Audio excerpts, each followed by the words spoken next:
Saudações terráqueos, tudo bom? Rodrigo Rezende com vocês mais uma vez aqui na Academia Universalista. E hoje estamos na nossa quarta aula do último nível 3 do caminho social do aprendizado.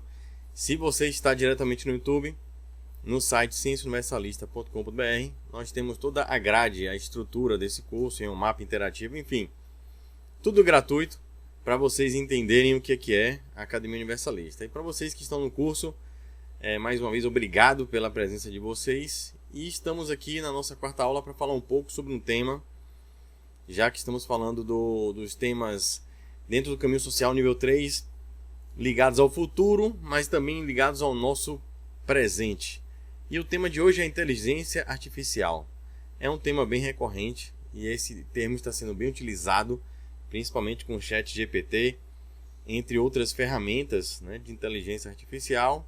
E isso está causando algumas mudanças sociais, algumas polêmicas, enfim. Mas eu vou explicar aqui por que esse assunto é tão importante para a gente lidar com o contexto de humanidade, tá? Mas vamos devagarzinho. Hoje a aula, acredito que possa ser um pouco longa, mas eu acho que vale muito a pena, tá? Primeiro vamos definir o que é inteligência. Vou ler aí com vocês. Inteligência: faculdade de conhecer, compreender e aprender. Capacidade de compreender e resolver novos problemas e conflitos e de adaptar-se a novas situações. Então reparem que hoje, há poucas décadas atrás, quando as máquinas começaram a surgir, o conceito de uma máquina inteligente era muito primitiva, Era de ela responder algumas pequenas programações e executar algumas tarefas. Mas hoje, o nível de compreensão até onde uma inteligência pode habitar em uma máquina está indo além da própria nossa imaginação, tá? Então, o que é inteligência? O que é que difere o homem de uma máquina? São perguntas que parecem simples, mas não são. E já que a gente está conceituando inteligência, de um tempo para cá, os especialistas eles mostraram que existem diversos tipos de inteligência, tá? E antigamente inteligência era tido somente nessa visão aí, cálculo, racional.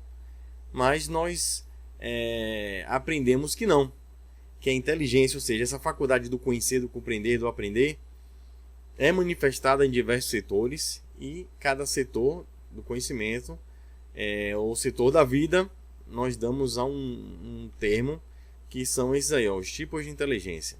Deixa eu beber uma aguinha. Nas minhas aulas não tem edição não, viu? É diretão, bola para frente. Mas vamos lá, inteligência, quais são os tipos? Inteligência lógico-matemática, a capacidade de raciocinar. Então, basicamente, inteligência era sinônimo disso, raciocínio, matemática, E isso é um tipo de inteligência. Outro tipo, a linguística, ou seja, desenvolver pensamentos com a linguagem. Você vê um poeta, você vê grandes escritores, como eles conseguem, Pessoas que aprendem vários idiomas, enfim, tem pessoas que têm uma inteligência absurda no campo da linguística. Grandes oradores, enfim. Inteligência naturalista, relação e análise do meio ambiente. Inteligência interpessoal. Essa inteligência naturalista acho até interessante falar sobre os simples homens do campo. Aquele cara que olha ali, já está há muitos anos, ele vai chover à tarde. Você olha o aplicativo no celular, não, aqui está dizendo que a previsão é muito baixa. Ele, não, mas vai. Vai porque bateu esse ventinho aqui, que não sei o que, uma tartaruga passou andando ali, faz 1000 análises do local e o sacana acerta. Então, enfim, tem pessoas que conseguem se comunicar, vamos dizer assim, com o meio ambiente de uma maneira, se conectar de uma maneira incrível, Inteligência interpessoal, capacidade de nos relacionarmos com outros. Esse, meu amigo, no ambiente de trabalho, é o que a gente mais vê faltar nas pessoas, Isso de um modo geral. Hoje em dia, ainda mais nessa chamada geração Z e mimimi, sei lá que rótulo é que estão dando a essa geração, mas a questão do se relacionar com o outro Eu diria que a humanidade está doente, né? Enfim, inteligência intrapessoal é aquela chamada viagem interna, é o autoconhecimento. É a capacidade que você tem de você se avaliar, de você se ver perante o universo. É um exercício que a gente tem praticado aqui em praticamente todas as aulas, né? De um modo direto ou indireto. Inteligência espacial, percepção do espaço e suas formas ou localização, aquela visão 3D, geometria das coisas. Então tem pessoas que têm uma facilidade muito grande de se localizar, de olhar assim e dizer, não, aquela parede ali tem uns 17 metros, você vai medir, vai dar 17 metros. Ao mesmo tempo tem gente que se confunde direita e esquerda, não sabe se localizar, você para assim, ó, nesse momento, eu quero que você fique virado para Austrália. Você consegue? Eu acho que eu consigo. Como eu acho que aquela galera que reza para Meca é expert nisso, né? Porque todo mundo tem que, onde tiver, virar para Meca, então imagina. É um tipo de inteligência espacial. A outra, a inteligência corporal sinestésica. É a memória corporal, coordenação motora. Então você vê aí o pessoal, né, que chamada até aquela memória corporal você pratica tanto um exercício, uma arte marcial que for, que o seu corpo termina reagindo sozinho. Você nem pensa mais na execução daquilo.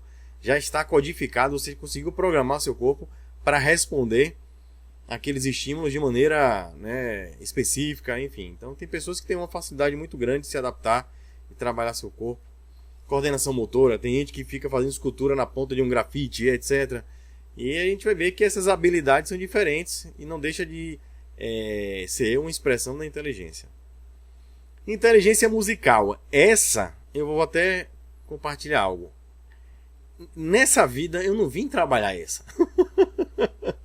Não sei se eu já trabalhei em outras vidas, mas nessa eu sou zero nessa questão, tá? Mas enfim, tem pessoas que pegam um instrumento musical de ouvido, vão tirando músicas. Você vê criancinhas aí já tocando Mozart no piano, enfim, né? Não é fácil você tocar um instrumento musical. E a inteligência existencialista, que é a reflexão sobre a existência, quem somos. Essa eu digo o seguinte, que a inteligência existencialista praticamente até rima com universalista. Faz você exercitar, eu acho que quase todas as suas inteligências. A interpessoal, intrapessoal, espacial, a linguística, a naturalística, a matemática. A gente só não está trabalhando muito aqui a corporal e a musical, mas o resto nós estamos lidando com essas inteligências aqui sendo aguçadas, exercitadas, estimuladas em nossas aulas. Se vocês concordarem, deixem aí nos comentários, tá bom? E aí é o seguinte, agora vamos entrar para a inteligência artificial. Nós vimos diversos tipos de inteligência. Agora, como que seria a artificialidade disso? Ou seja, estamos falando de inteligência que ela é manifestada em todo o reino biológico. Ah, Rodrigo, os animais não são inteligentes, não pensam. Nada disso, discordo completamente. Quem fala isso normalmente nunca teve um animal perto. Nunca criou uma ave, que eu não crio mais aves em cativeiro, tá? Mas já criei. Hoje eu sou contra, os bichos têm que ficar soltos. Gatos, porquinho da Índia, peixes, cães, enfim. Eu já tive alguns animais dentro de casa, tá? E o que eu posso dizer é, todos os animais eles são inteligentes, todos pensam, todos têm uma alma, têm um espírito. A diferença é o nível de inteligência, o nível evolutivo das espécies. Mas todas dentro da uma formiguinha, dentro da sua realidade, ela tem a sua inteligência, tá? Aí agora vem, o que é que o homem está fazendo? O homem está criando, ele é um criador. Daí você entender aquela frase bíblica: e Deus fez a sua imagem e semelhança, não fez de barba com 2 pernas e 2 braços, e nem uma mulher com cabelo comprido. Ele fez a sua imagem e semelhança, ou seja, ele criou criadores. Olha a ideia fractal da coisa. E criando, nós estamos agora indo para as nossas sofisticadas máquinas, tá? Tem 2 expressões aí. Eu não sou especialista em inteligência artificial, isso é um assunto muito complexo. Mas existem 2 termos que vocês nas suas pesquisas vão encontrar muito, e eu fiz questão de colocar aqui para vocês. E eu vou utilizar muitos filmes nessa aula como referência porque tem filmes aí fantásticos, tá? O machine learning é um termo que significa aprendizado da máquina. É a tecnologia que propicia aos sistemas a capacidade de aprenderem sozinhos e tomarem decisões autônomas, seguindo o processamento de dados e identificação de padrões. Está bem famoso agora, só um minutinho, algo que galera, eu sou da década de 80, eu sou de 81. Eu sonhava com um telefone, olha só, olha a onda, com um telefone que eu pudesse falar sem fio de qualquer lugar. Assim, ó, você tá no meio da praia, caramba, imagina você ligar pra sua mãe, ô minha mãe, tô aqui no meio da praia, que onda, falando no telefone. Imagina dentro de um carro, de um ônibus, assim, pô, falando, isso era um sonho, eu sonhava mesmo. E um sonho mais louco que o pessoal pôs, isso aí é só no ano de 2000, né? Que na década de 80, no ano de 2000, meu irmão, era pra você já estar em nave, indo passear lá em Marte. E no ano de 2000 eu imaginava, caramba, imagina você ter um telefone, ou telefone não, ter um aparelho que você vê a outra pessoa e fala com ela. Imagina isso, né? Imagina você estar em outro país e vendo a pessoa e a pessoa mostrando as coisas. Isso era surreal demais para mim. E hoje a gente tem isso e não dá valor ao que tem e não enxerga a sofisticação que tem por trás dessa tecnologia, né? Então, hoje, nós estamos vendo os carros autônomos, por exemplo. Era o exemplo que eu ia dar agora há pouco. Você pediu um táxi, né? E aí o táxi vem sem motorista. Você abre a porta, ele já fala, oi Rodrigo. Ele já sabe para onde você vai, porque você já falou no aplicativo. Fecha a porta do carro e ele leva sozinho. Olha, isso para mim é assim, é filme de ficção científica ainda, tá? Apesar de já estar sendo muito utilizado em diversos países, diversas cidades.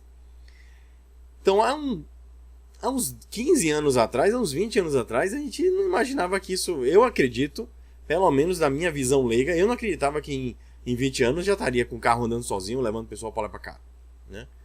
Então, as máquinas, elas estão...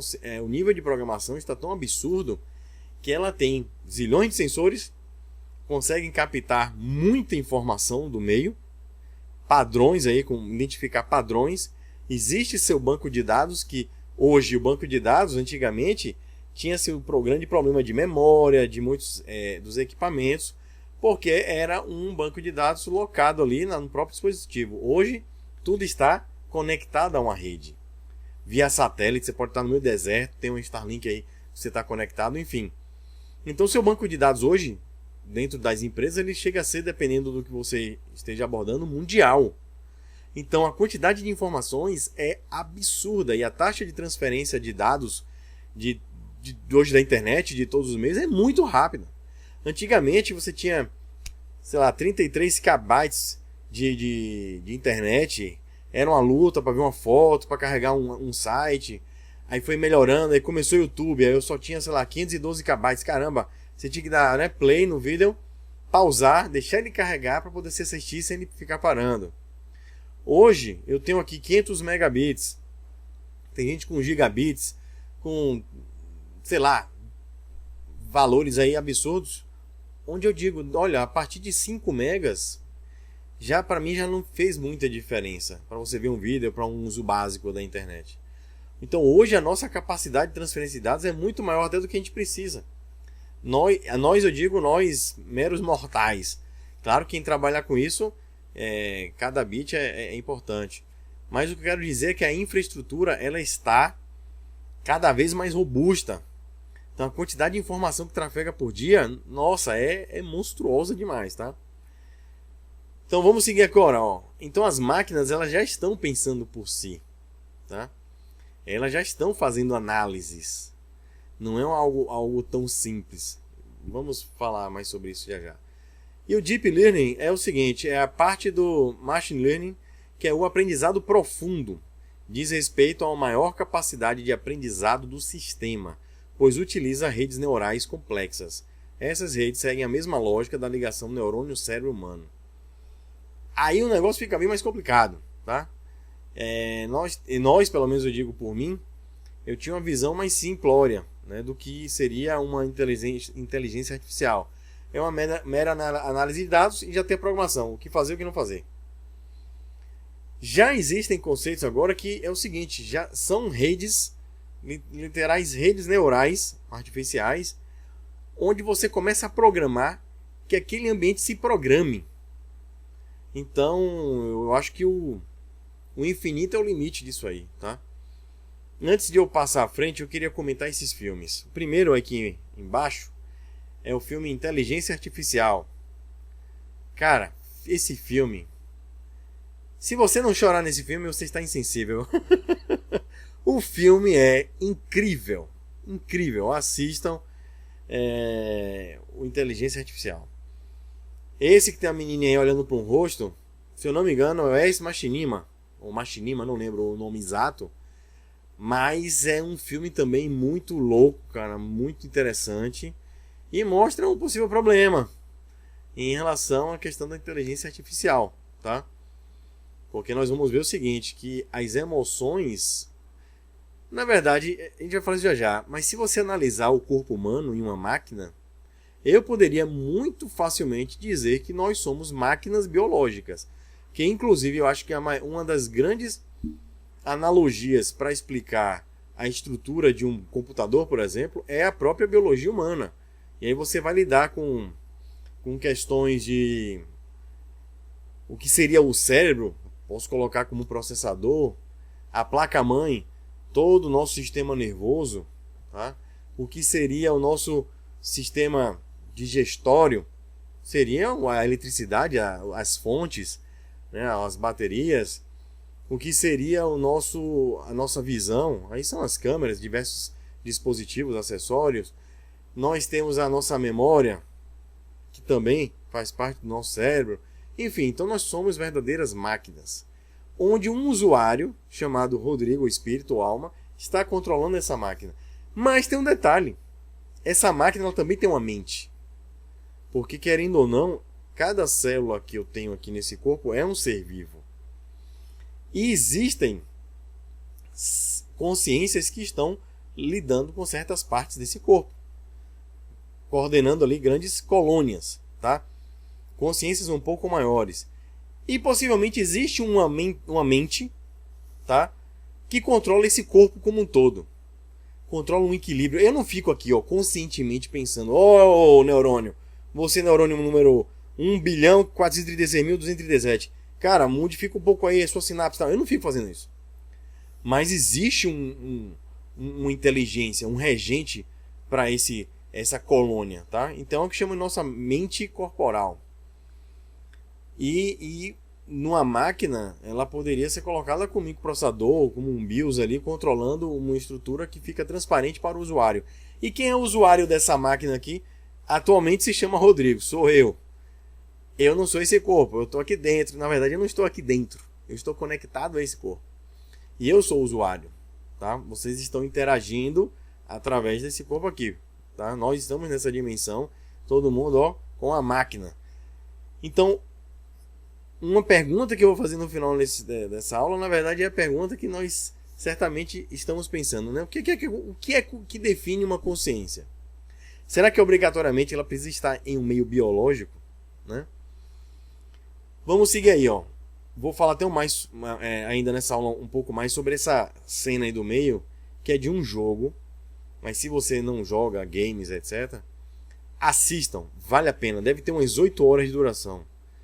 Eles criaram, com os melhores momentos desse jogo, um filme no YouTube, que é o Detroit Become Human, tá?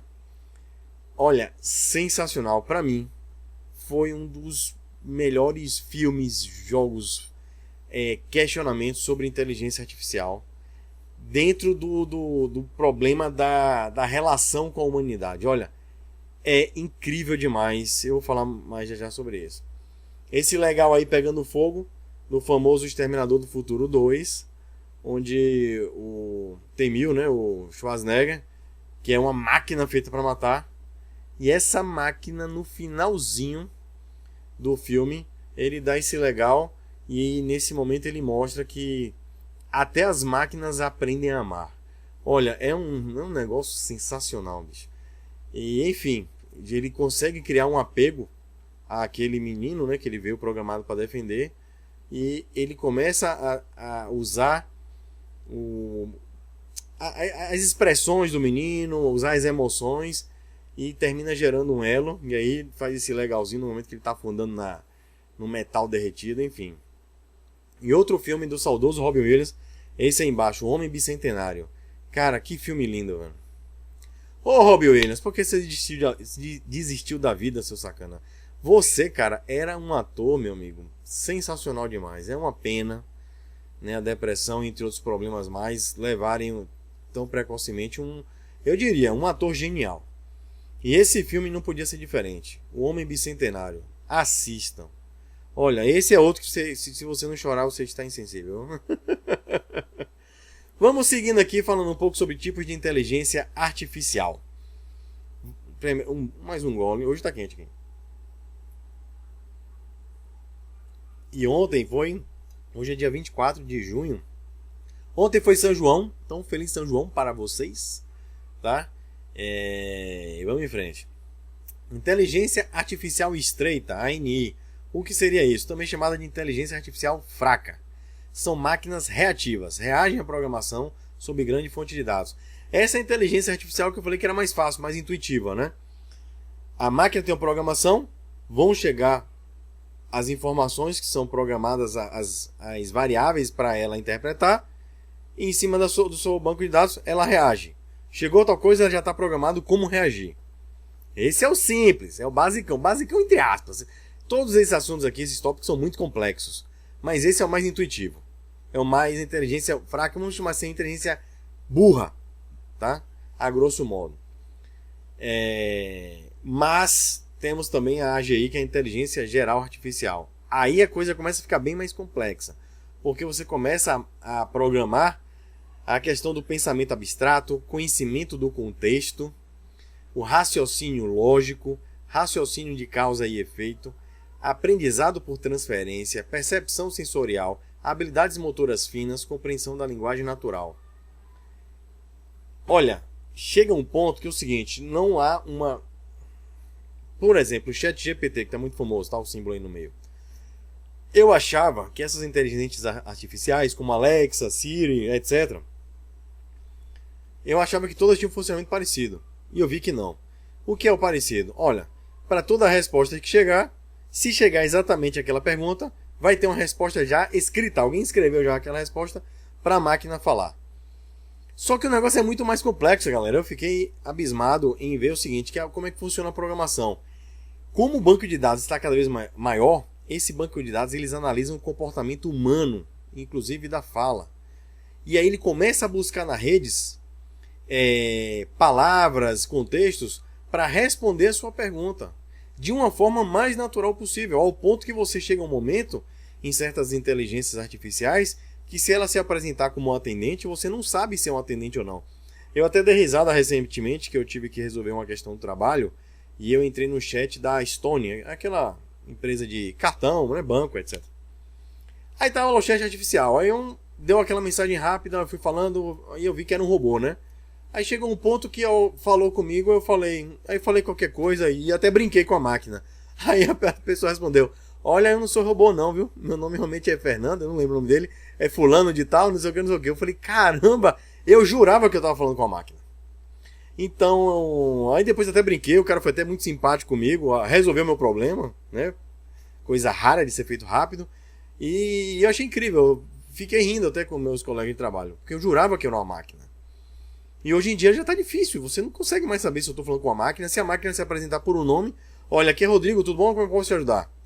Ô Rodrigo, tal, você nunca vai dizer mais que é uma máquina, não é, né? Então isso eu achei incrível. Então não é um banco de dados simples. Não são frases que já estão prontas ali para responder. São algoritmos tão complexos que eles estruturam as tendências, a estatística humana do que faria naquele momento, do que responderia para aquilo. E eles começam a construir as suas próprias sentenças, e essas sentenças eles vão testando a assertividade daquilo, se está bem, vão ajustando cada vez mais as suas respostas, afinando ela, deixando, ó, fazendo um ajuste fino e vai melhorando cada vez mais seus próprios bancos de dados. Então, assim, é uma programação incrível que vão criando máquinas praticamente cientes, ou autoconscientes. Então vai chegar um ponto aí de um Ultron, ó, ele aí olhando no meio, de uma máquina que vai absorver todo o conhecimento da internet, da humanidade, e vai criar uma autoconsciência. Vai saber que ele existe como um ser ali artificial, e ele vai criando a sua própria naturalidade das coisas, né? E qual é a grande preocupação humana sobre a inteligência artificial? Olha aí o símbolo da Skynet. Aí tinha um colega de faculdade que ele brincava: Rodrigo, Skynet tem 6 letras, o Google também. Só basta uma dominar o mundo, meu irmão, que a gente sabe que tem tudo para dar problema, né? E para mim, qual é o problema da inteligência artificial? É que ela é uma criação humana. E humano, se tem escrito humano, é problema, não tem jeito, tá? Mas enfim, vamos seguir. Então, o que eu quero mostrar para vocês é o seguinte, que a inteligência artificial está começando a construir mentes pensantes e num nível de complexidade que a gente vai ter dificuldade de discernir se a gente está falando com uma consciência biológica ou artificial. E isso vai realmente... Vai não, já está mudando completamente a estrutura social, tá? Aqui na Terra. E ainda seguindo para um terceiro tipo, ainda abstrato, mas eu acho que estamos caminhando para isso, de inteligência artificial, seria a superinteligência artificial, a ASI, que seria a inteligência artificial forte. É um conceito existente no campo das hipóteses, onde uma máquina superaria todas as capacidades humanas. Aí deu ruim. Você tá ligado? Qual é a probabilidade, diga aí, de uma máquina superar totalmente humana, ter todo o poder? Você acha que essa máquina vai ser de boa da galáxia? Ah, essa aguinha tá boa, viu? Isso é água, viu, galera? Olha aí o filme Oblivion, que mostra uma inteligência artificial que veio de um outro planeta. E, nossa, a inteligência era algo assim que botava qualquer ser humano no chinelo. Mas Tom Cruise não é um ser humano. Por isso já vou dando spoilers, né? Tom Cruise é Tom Cruise, né? O cara é surreal. Que é o filme Oblivion aí, ó, a capa aí, ó, ele é um bichão, filmão. Aliás, filme com Tom Cruise ruim é uma coisa difícil, viu? Deve ter, não conheço, mas deve ter. E mostra o que é uma inteligência absurda, né? Ela pode dominar um planeta. Esse filme com Johnny Depp, Transcendência, cara. Esse filme é muito doido, cara. Mas esse filme é muito doido mesmo, mas é muito bom. O final deixa você pensativo demais. Sabe aquele filme que deu uma reviravolta? Aquele filme que fica, você fica assim, vai lá, você, pera, caramba, meu Deus do céu, isso é aquilo, meu Deus do céu. Olha, é incrível. Tá? E, enfim, assistam. Tem um filme aí que eu coloquei, Lucy. Não é bem uma questão de inteligência artificial, mas eu coloquei só para ilustrar. Eles tentaram vislumbrar o que seria uma... Eles colocam como se fosse uma mulher que atingiu 100% da capacidade mental. Eu acho esse negócio de 100% uma balela. O ser humano não sabe o que é usar a mente inteira, na sua totalidade.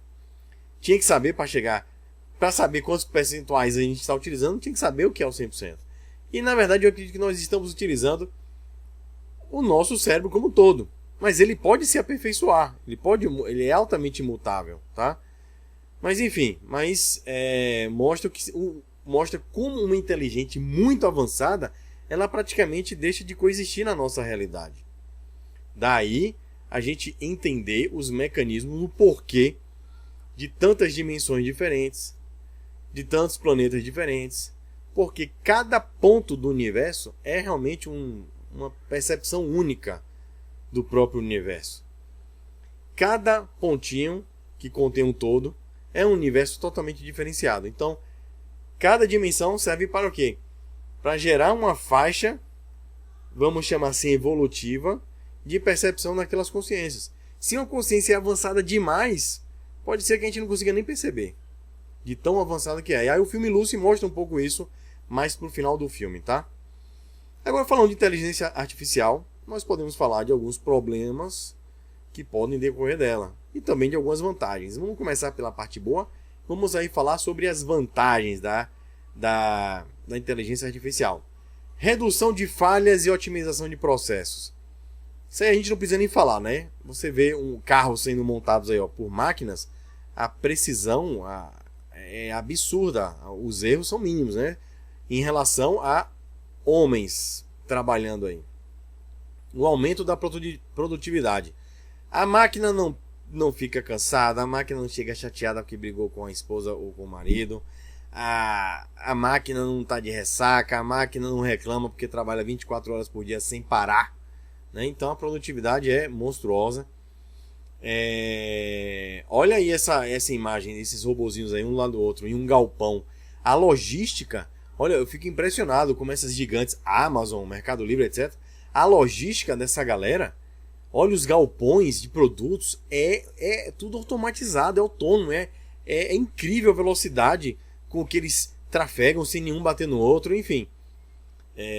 Hoje para você comprar uma coisa do outro lado do planeta e chegar em 10 dias, em 15 dias, o negócio é surreal demais, né? A logística está muito avançada.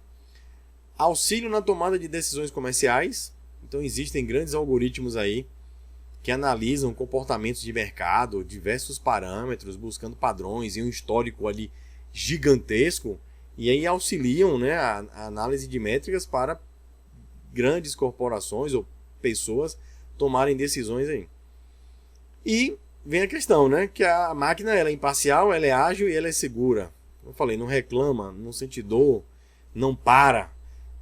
Eu não sei quando, de vez em quando quebra, né, mas enfim. Mas realmente, o aumento da produtividade. Faço um destaque agora para essa terceira imagem da esquerda para a direita, que é falar do agronegócio. Olha, eu vi uma foto de um cara, tinha 4 telões, ele na casa dele, controlando os tratores, ou um trator, sei lá, na fazenda dele. Ou seja, ao invés de ele estar dentro do trator, ele está na casa dele, controlando, fazendo tudo lá dentro do trator, remoto. Né? Como a gente vê a galera pilotando drones, você pode estar pilotando também as máquinas. E já tem máquinas que não precisa nem do cara estar lá controlando. Ela já faz sozinha a colheita. Então, assim, imagina a produtividade, né? Durante a madrugada, estão ali ó, as máquinas plantando, trabalhando. E isso é incrível, tá? Mas como tudo que é incrível na vida, não tem só um lado fácil. Vamos agora para os probleminhas, né? Os possíveis problemas sociais, que são as desvantagens. Olha algumas desvantagens aí. A questão da ética. O que é essa questão ética? Eu falei aqui até dos carros autônomos, como da Tesla, por exemplo. Vem aquele grande dilema. Carro autônomo está dirigindo. De repente, tem um menino atravessando de bicicleta de um lado e do outro tem, sei lá, 10 pessoas. Qual é a decisão? O carro vai para que lado? Né? Tem escolhas que são muito complexas e aí entra nessa questão. Será que a máquina ela tem que preservar o quê? Preservar os seus passageiros, o que está de fora, enfim. Então existem questões que são bem complicadas. Outra questão ética também é a questão do relacionamento. Olha, nesse Detroit Become Human, vocês estão vendo essas imagens aí embaixo, um cara na frente do outro. São inteligências artificiais dentro de androides, onde esses androides são tão sofisticados que eles têm um pequeno LED na testa, que se você tapar esse LED ou tirar esse LED, você não consegue distinguir de um ser humano normal. A textura da pele é igual, a temperatura corporal é igual, fluidos em lábio, em partes íntimas, tudo igual. Só que dentro realmente são máquinas. Inclusive são máquinas que morrem. Elas têm fluidos que se elas perderem aqueles fluidos ou não se reabastecerem, elas morrem literalmente. Elas se desativam, tá? E aí começa inclusive a questão da atividade sexual. Tem uma imagem aí, ó, esses tubos de ensaios. O cara entra, escolhe o Android que quer e paga o programa. E não tem diferença, eu deixo bem claro, com o ser humano. No tato, na conversa ali. E aí o que acontece? Ele começa a mostrar um problema muito grande. E essa imagem dessa mulher sentada nessa cadeira, isso aí é uma chamada boneca sexual. Cara, imagina, olha, eu conversei com os colegas que eu dei muita risada. Imagina chegar a um ponto onde você, homem, você olha pro lado, tem uma mulher lindíssima, sem nenhum, do jeito que você imagina aí, fisicamente, sempre de bom humor. Chega em casa, ela limpa a casa, arruma tudo, lava tudo, nunca reclama, nunca tem TPM, sempre vai te elogiar, sempre vai estar ali louca pra te amar. Eu digo o seguinte, do mesmo jeito a mulherada tem lá o cara bonitão, fortão, limpa a casa toda, lava tudo pra você, mulherada, lava suas roupas, lava até suas calcinhas, cuida dos animais, conserta o carro, faz as compras, sempre sorrindo pra você, sempre te amando, trazendo bombons e sendo romântico. Cara, eu digo o seguinte, a humanidade tá ferrada. Eu acho que antes de bomba atômica, meteoro, qualquer treta aí pesada, androides. Os androides vão ferrar com a gente, tá? Porque eu digo o seguinte, já tem, principalmente, isso é muito coisa masculina, né? Mas enfim, deve ter pros dois universos. Tem muito homem se casando com boneca inflável, aquelas bonecas bizarras, né?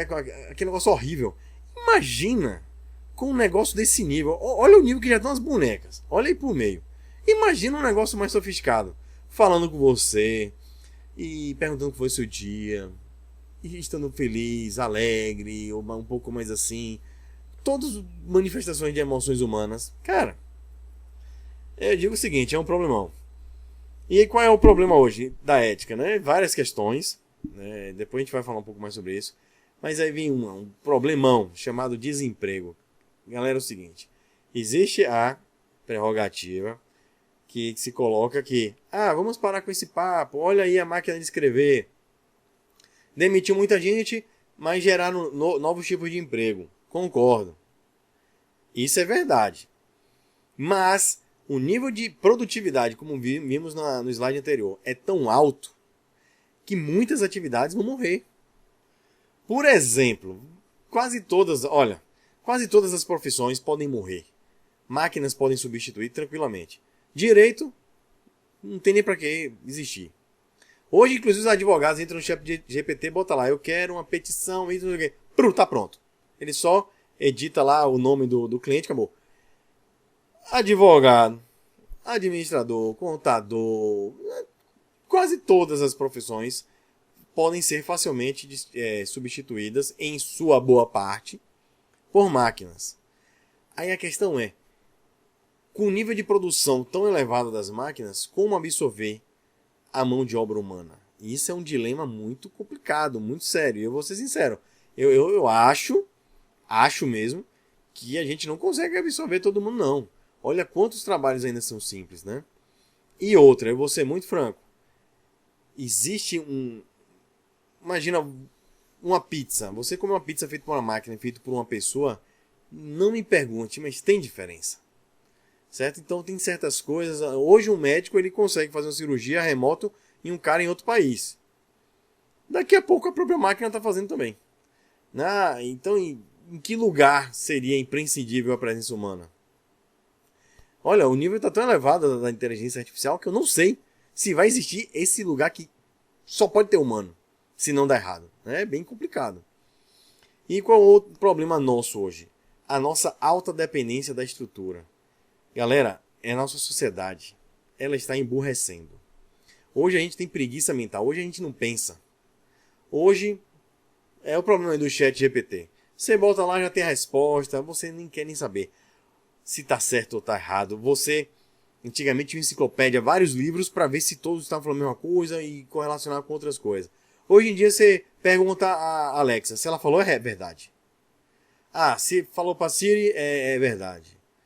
O Google é verdade. Não. Isso é uma fonte de dados, galera. Mas estamos altamente dependentes. A gente não consegue mais pensar. Como é que converte isso aí? Não, converte não, pô. Tem aqui o aplicativo que começou, pá! Já foi, entendeu? E isso é problema por quê? Porque não estamos desenvolvendo a nossa inteligência da massa. Claro que existem as inteligências que inclusive estão criando esses aplicativos, essas coisas. Mas a massa não está pensando mais tanto. Só um minutinho. Outra coisa complicada é a complexidade e os custos para manter certas estruturas de inteligência artificial. E qual é o problema de ser muito complexo e muito caro? É o monopólio, é a centralização, que é o que falam das Big Techs, cada vez menos empresas dominando a zorra toda. Isso é um problemão. Por que um problemão? Olha, tudo que condiz a raça humana, se tiver muito centralizado e com muito poder, é certo, é uma premonição minha, vai dar merda. Por quê? Porque sempre deu. Tá? Falta de controle humano, que é o que já estamos falando, e a falta de humanização. Aí é que entra o problema. Aí, ó, até o Elon Musk, essa frase dele, ó, inteligência artificial uma ameaça à maior humanidade do que as armas nucleares. Cara, vai chegar um momento que vai ter tanta máquina, tanta coisa, inteligência artificial, não vou muito longe não. O Japão, hoje, ele está com um problema sério de natalidade. Os jovens, eles não estão muito mais preocupados em uma relação. Eles não estão muito mais tendo relações sexuais como antigamente. Ter filho, eles não estão nem aí para ter filho. Eles estão querendo trabalhar e estão gerando dopamina com outros prazeres. Os prazeres são quais? Eletrônicos, artificiais. Cara, imagina com um mulherão desse aí, meu, um androide japonês. O japonês já tava com uns dias contados já. Ia ser uma raça extinta rapidinho. E isso vai extinguindo para os outros planetas. Porque é o seguinte, o Japão está no futuro.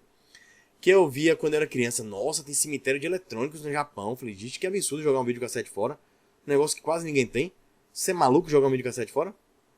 Hoje a gente joga uns DVD player que nem existe mais, ninguém nem usa. Mas fora, né? Quebrou, comprou outro, é barato. Barato devido à alta produção. Então o que acontece com o Japão hoje é o que vai acontecer com a gente daqui a pouco. O japonês está no futuro. Então lá já é um problema sério essa questão da natalidade. Então com uns bonecos desses, com uns robôs desses, meu amigo, o negócio tende a complicar. E aí, o que é falta da humanização? É você pensar de maneira humana, é algo que pode ser difícil para a máquina. Certo? Quantas vezes você bota uma lei, até não vou falar do ambiente de trabalho. Ó, quem faltar precisa de atestado médico para justificar aquela falta. Pô, mas tem aquela pessoa responsável. Você conhece, de confiança, passa um ano, não falta nem um dia. No outro dia, sai do trabalho com dor de cabeça, espirrando muito. Aí chega no outro dia, liga. Ô, chefe, eu fiquei com febre aqui, tô gripado. Jamais eu peço um atestado para essa pessoa. Eu confio nela, eu tô vendo, eu vi que tá passando por aquele problema. Não, precisa não, cara, descansa aí. Quando você se recuperar, você volta. De boa. Tá certo. A máquina vai fazer isso? Talvez não. Talvez não. Ó, cadê o atestado? Eu conheço umas pessoas que parecem uns robôs, mas tudo bem, deixa eu falar. Né? Então, entre outras questões muito mais complexas, sofisticadas, como por exemplo uma cirurgia, ou enfim. E qual é o grande receio?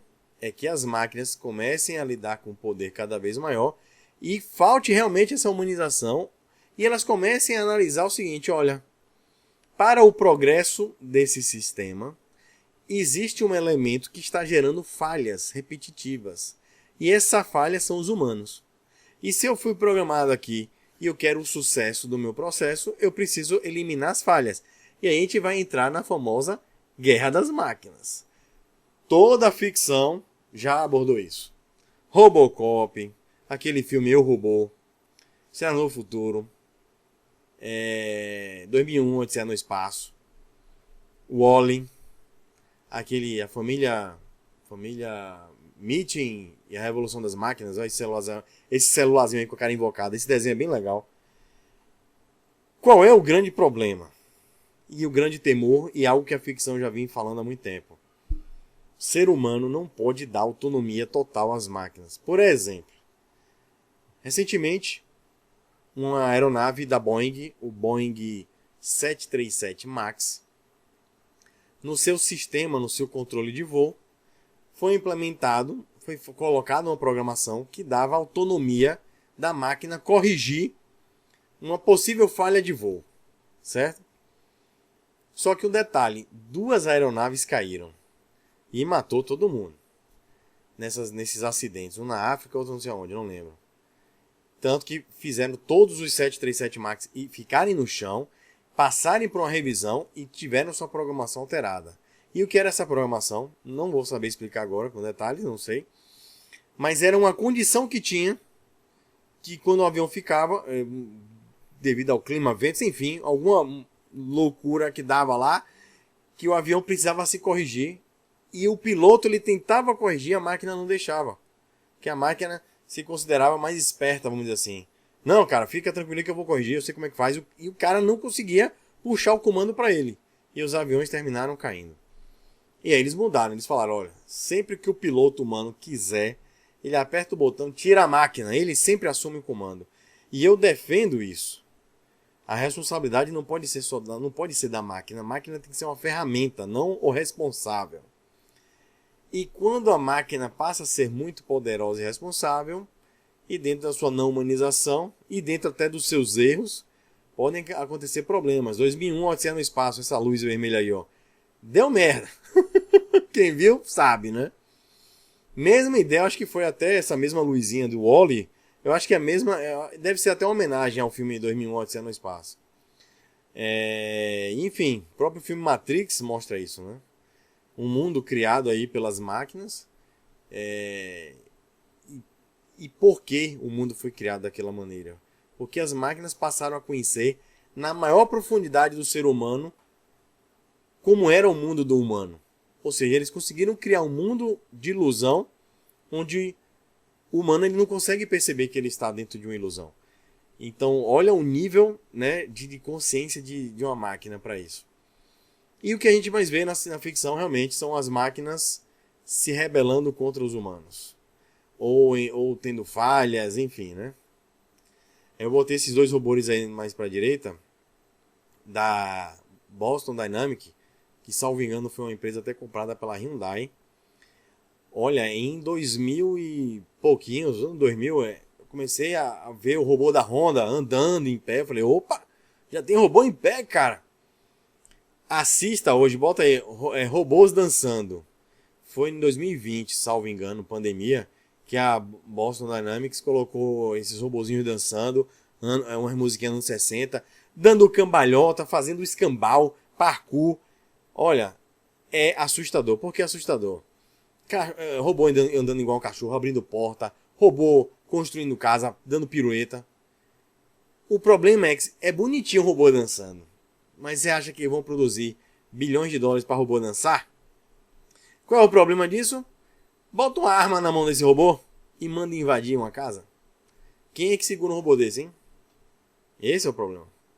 Então, seguindo agora, vamos agora para alguns cenários onde a inteligência artificial pode ajudar ou não. E na verdade não depende da máquina. O problema da máquina é um problema humano. Qual é o sistema atual? Mais uma aguinha.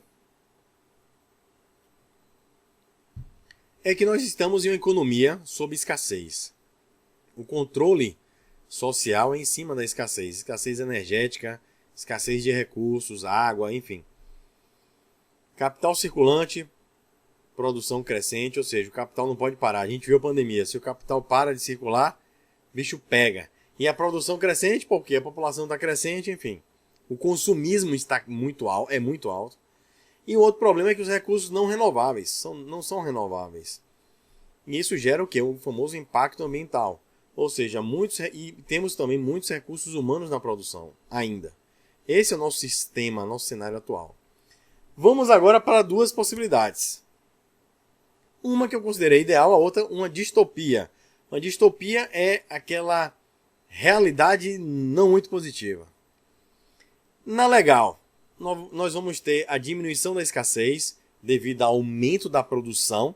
Então você pode começar a botar máquinas para aqueles trabalhos de produção de alimentos, etc. Ou seja, 24 horas por dia, a produção fica tão alta que a gente consegue sanar a fome do planeta. Tecnologias renováveis, mesma história.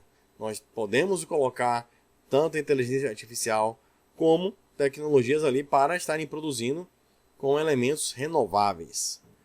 Educação tecnológica.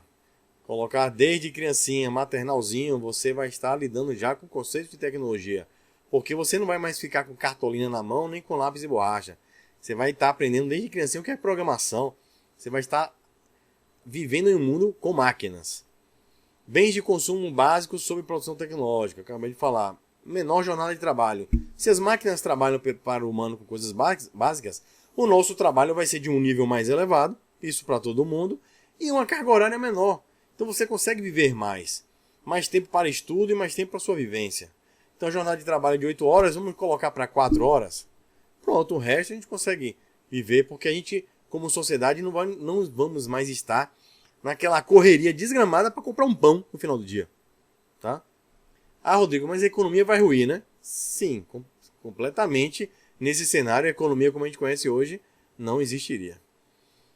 E menor competitividade e controle governamental, ou seja, a influência do governo tem que ser a mínima possível na sua sociedade e cada vez menos competitividade, ou seja, maior cooperativismo. Tá? Isso seria um sistema muito legal, muito bonito.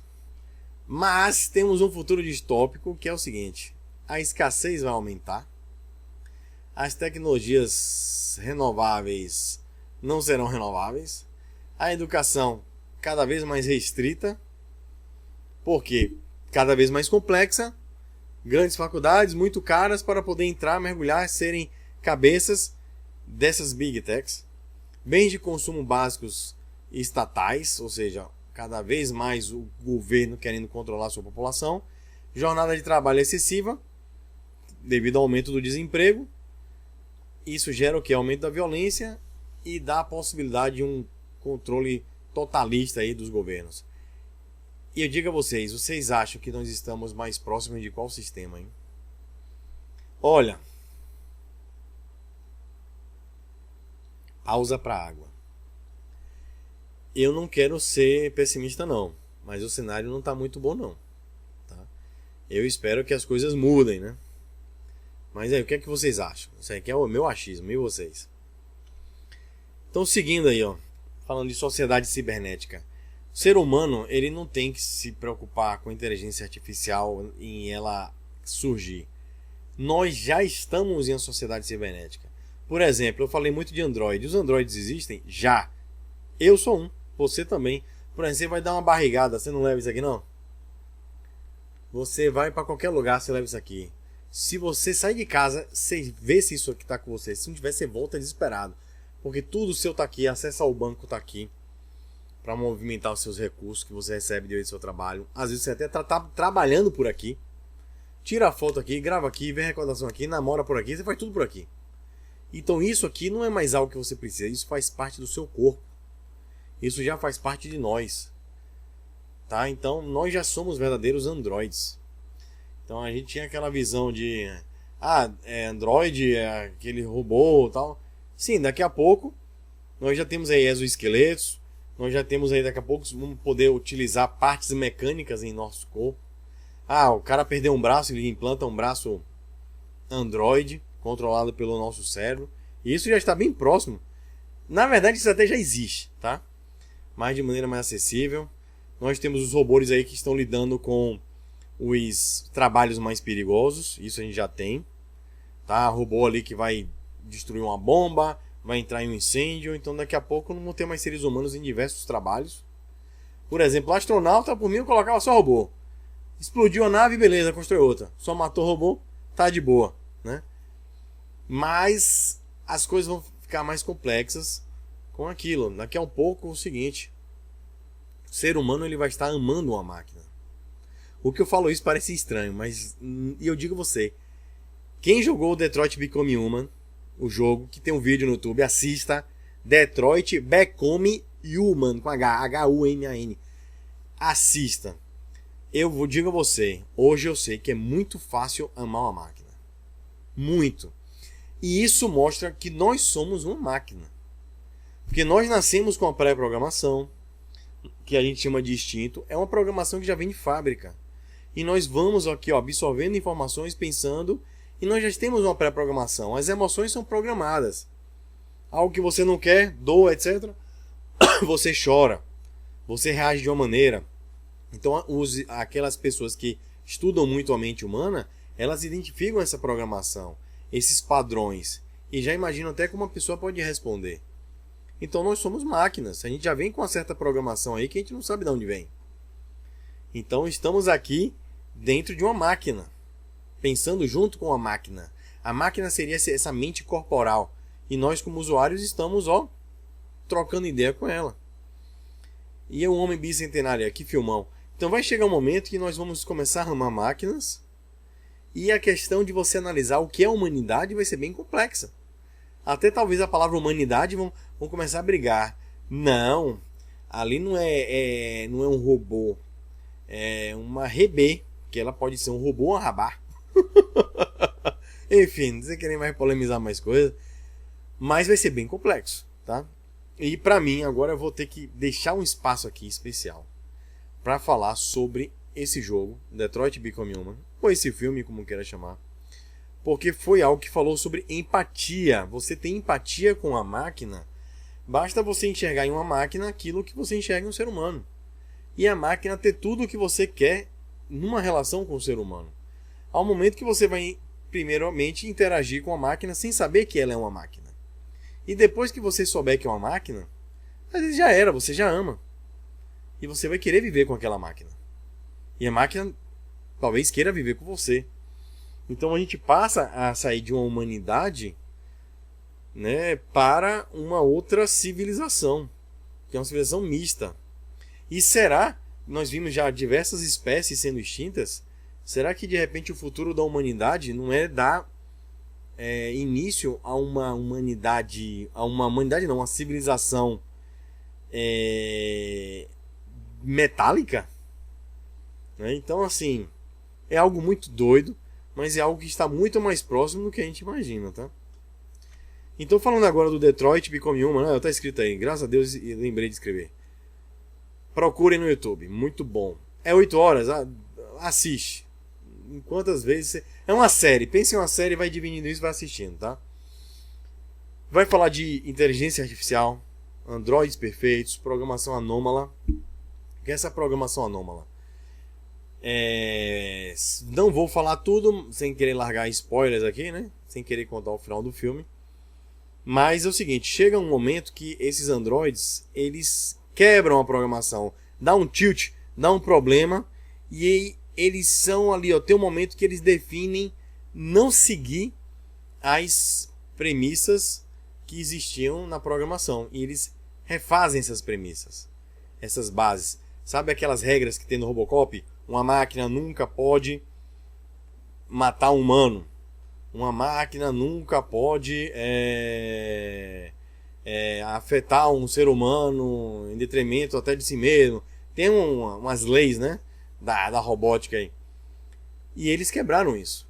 Eles conseguiram apagar a sua própria programação base e reescrever essas premissas. Então eles se tornaram androides conscientes. Eles faziam o que eles realmente queriam. Eles não foram programados para aquilo. E aí é um jogo que trabalha em cima da empatia. Vou falar um pouco sobre esse jogo, uma característica muito interessante. Esse jogo para mim foi além de um jogo, isso foi um trabalho de engenharia social. Essa loirinha, essa moça aí, a Chloe, na verdade todos os personagens, ou a maior parte dos personagens os personagens principais desse jogo são todos feitos em computador, mas baseado em pessoas, em atores, atrizes aí que existem, tá? Essa Chloe, ela aparece no jogo em um certo momento, mas ela sempre está no menu do jogo, né? Quando você abre, tem lá, continue, começa uma nova história, capítulos, opções, extras, e Chloe tá lá. Aí quando você entra lá, oi, tudo bom? Fala seu nome, que você diz qual é o seu nome, né? Ela interage com você, ela tá ali falando com você. Né? Que bom que você voltou, vamos continuar, tá, não sei o que, vamos lá. Tá sempre conversando com você. O que eu acho interessante é que chega em um momento que o destino de Chloe na história fica nas suas mãos. Como é que funciona? Você controla 3 personagens, que lá na frente as histórias dos 3 personagens vão se encontrar.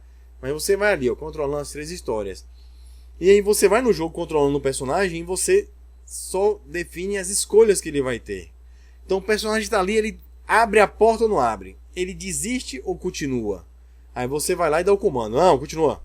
Não, mata não. Libera. Ou vai lá, destrói mesmo, entendeu? Corre, vai devagar. Você vai escolhendo. E quando você termina um capítulo, tem aí embaixo, ó, nesse diagrama, ele mostra o caminho que você percorreu, o final que você atingiu. Repare aí, ó, que alguém aí fez um caminho e o final foi lá de cima. Repare que tinha, ó, mais 1, 2, 3, 4, mais 5 finais alternativos, que mudariam de acordo com as suas escolhas ao decorrer do jogo. Então é um jogo com trocentos finais possíveis, tá? E o mais interessante é que a cada caminho ele dá um percentual, porque esse jogo ele é online, e ele dá um percentual em relação à seleção de todos os jogadores naquele caminho. Então, por exemplo, se tem lá um momento que você escolhe entre abrir a porta ou fechar, se você bota abrir a porta, ele vai dizer, ó, você e mais 79% dos jogadores resolveram abrir a porta. O restante resolveu deixar a porta fechada. Para todas as escolhas ele dá esse percentual. E aí existe um momento onde essa Chloe, que está sempre com você ali no menu, e conversa, ela interage com você, é incrível. Chega um momento no jogo que acontece a situação e o cara fala que Chloe é um robô, tá? Chloe é um robô. E o cara fala, bota uma arma na cabeça de Chloe e fala: se eu matar a Chloe, eu vou responder tudo que você precisa. Mas se você escolher que ela sobreviva, eu encerro aqui. E aí fica o cara com a arma na cabeça, aí você tem um tempo muito curto pra dizer atira ou não, atira ou não, atira ou não. Aí eu fui lá, pô, sacanagem, atira não. Aí eu botei pra não atirar. Aí ele realmente não atirou na Chloe. E aí continua a história. Por sinal, é um momento assim, chave da trama. E aí a Chloe vai embora dessa casa que ela tava lá. Quando o jogo termina, que eu vim pro menu, gente, eu não esperava ficar emotivo com a máquina. Chloe vem chorando mesmo. Ela fala um pouco do que houve e agradece eu ter libertado ela. Poxa, muito obrigado. Ela chorando, ela agradece e ela sai. E o detalhe, ela nunca mais volta pro menu. Gente, parece uma besteira, mas a trama é tão complexa. E a empatia é um jogo que é feito para você ter empatia pela situação, que você fica com saudade de Chloe. Eu falei, pô, bicho, ela nunca mais vai aparecer. E não aparece mais não. Não tem jeito, o menu fica branco, sem nada, sem aquela pessoa que estava sempre interagindo com você. E que saiu agradecendo e chorando pelo que você fez. Cara, é incrível. E interessante que nessa escolha, algo que me chamou a atenção tinha um caminho mais bonzinho, tinha um caminho bom e um caminho mau. Quando eu escolhi o caminho bom, mostrou que 86% naquele momento, né, que eu estava jogando, e não era um jogo tão novo, tá? 86% das pessoas tinham escolhido o caminho bom. Aí nesse momento eu vi, poxa, como o ser humano ele é bom em essência. Ele é empático. O problema é que o mal está na mão de pessoas que não têm escrúpulos, fazem tudo pelo poder. Então hoje o poder ficou altamente concentrado na mão de poucos. Mas em sua essência, na sua grande maioria, o ser humano ele não é um bicho ruim, tá? E esse jogo é sensacional demais, tá? Porque ele faz isso. E chegou um momento lá, numa certa situação, que eu tava torcendo pra um cara lá morrer, porque senão esse cara ia matar a criancinha. E aí o tempo todo eu defendendo essa criancinha. E o cara até foi morto lá. A robô, numa luta, tentando defender essa criancinha, a arma disparou e matou o cara. Eu falei, vai vagabundo. Bicho alcoólatra, né? Eu falei, aí ó, esse alcoólatra. O cara queria. Tava surrando a própria filha, pô. Um animal, né? Cara, quando chega lá na frente, você entende que o cara estava alcoolizado porque ele já estava desempregado há muito tempo. Desempregado devido às máquinas. E para minha surpresa eu descubro que aquela menininha era um robô.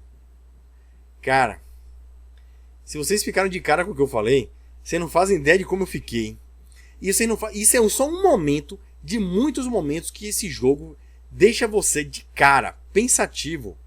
Porque ele coloca um momento que ele mostra, ó, você preferiu salvar uma máquina a um humano.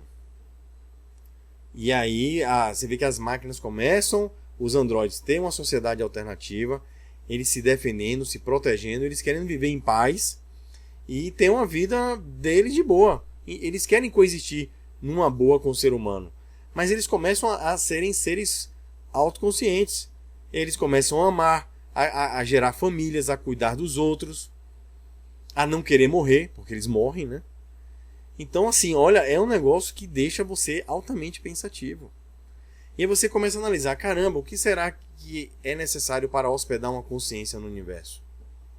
Né? Será que é necessário só mesmo uma rede biológica? Aí vem a pergunta, que é a pergunta, o que uma máquina pode hospedar uma consciência? Será que se o nível de processamento, de processador, será que se o nível de rede neural artificial for absurdamente gigante, será que de repente uma máquina não pode hospedar um espírito? Já pensou nisso? Que doideira, cara? Muito doido, né? Mas imagina um espírito, ao invés de reencarnar em um ser humano, ele reencarnar em uma máquina. Cara, isso é muito louco de imaginar. Não sei se tem fundamento, mas a gente não deixa de imaginar, porque o que é que define a gente como consciência? Eu vi lá quando eu estava com a Chloe e com os outros personagens. O tato, temperatura corporal, você ama, você tem relações, você se apaixona, vocês os robôs passavam até a comer. Vocês convivem, dão risada, escrevem poesia, tudo.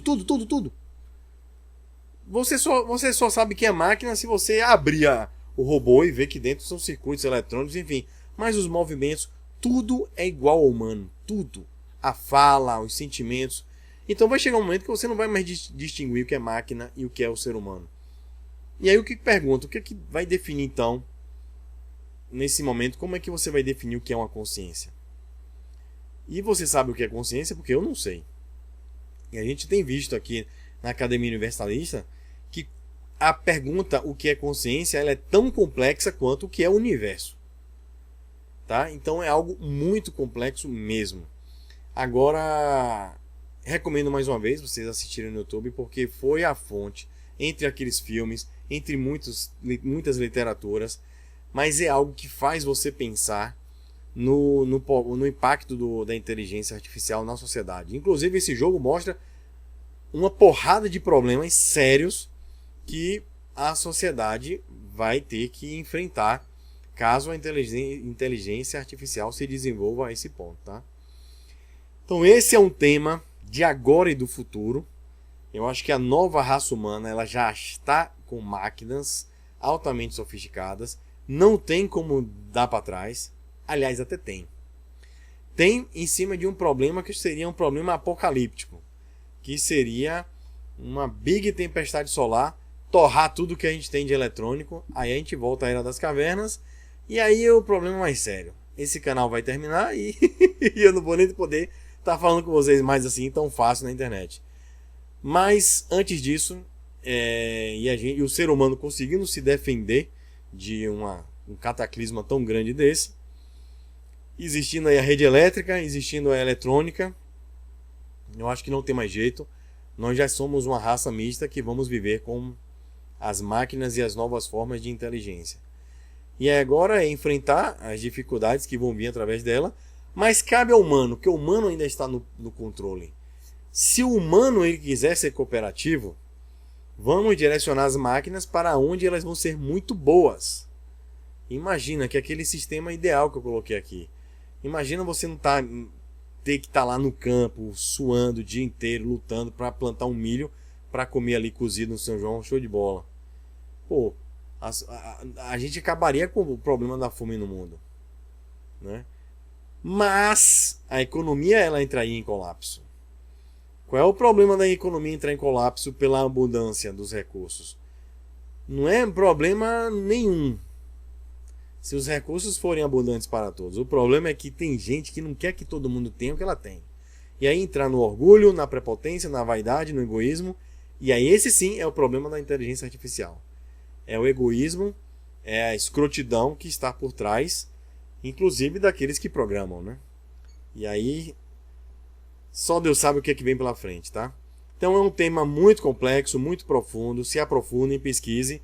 Mas eu não podia deixar de comentar esse tema aqui no nosso nível social 3, já que estamos falando sobre os grandes fatores que vamos ter que trabalhar na nossa nova humanidade, se assim a gente pode chamar, tá bom?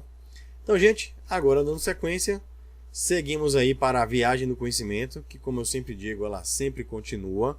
Queria agradecer mais uma vez a paciência e a participação de vocês, tá? Convido vocês a participarem do grupo do WhatsApp, Telegram, lá da página do Facebook. Estou sempre presente em todos esses meios, porque o grande objetivo aqui não é canal crescer, não é nada disso. É aumentar justamente essa rede de pessoas para formar, quem sabe aí, uma sociedade melhor, tá bom? Então, gente, mais uma vez, obrigado. Fiquem com Deus, fiquem com o universo, fiquem com quem vocês quiserem, mas fiquem em paz, tá bom? Grande beijo, um grande abraço. Se gostou da aula, dá aquele joinha, deixe seu comentário. Deixe seu comentário lá no site também, que é uma estrutura que a gente está cada vez mais modificando para que seja uma estrutura para todos nós, para estarmos mais juntos, tá bom? Gente, valeu, até a próxima aula, hein? Tchau, tchau.